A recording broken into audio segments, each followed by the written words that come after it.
Hey there, Dr. Charles Livingston here, CEO and co-founder of LifeBoost Coffee. One of the most overlooked steps when it comes to making the perfect cup of coffee is as simple as the size of the grounds you're using.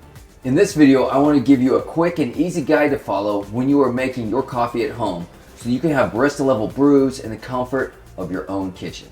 But before I begin, while there is nothing wrong with using pre-ground coffee, everyone loves convenience, right?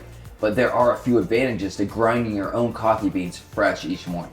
By grinding your beans right before you brew your coffee, you will be able to taste the unique natural flavors of your coffee at its peak. In addition, you can customize the size of the grinds you are using based on the drink that you are making that morning, whether it's a classic drip coffee or a bit of a fancier latte or even a French press. Now, coffee grind size matters because of a process we call flavor extraction. Flavor extraction simply refers to getting the best flavor from the type of brewing method due to the amount of water and pressure being used during that particular brewing method.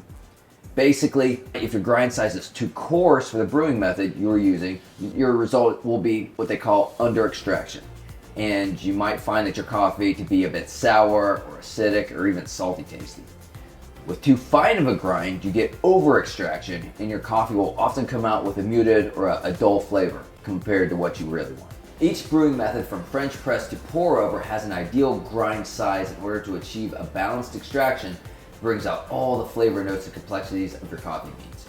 A simple way to break down brewing methods for coffee grounds, though, is to think of just how long you brew the type of coffee.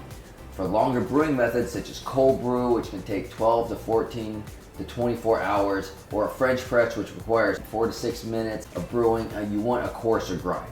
For your middle of the road brewing methods such as a drip coffee or a pour over, which require just a couple minutes, you'll want to use a more middle of the ground grind size, as well as such as a medium to fine grind.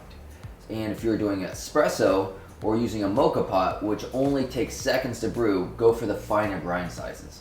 Still not sure which grind size to use? Use this guide for some of the most popular brewing methods, including a percolator or an AeroPress. If you want to learn more about the flavor extraction or see a list of coffee grinders we recommend, go ahead and follow the link in this video's description.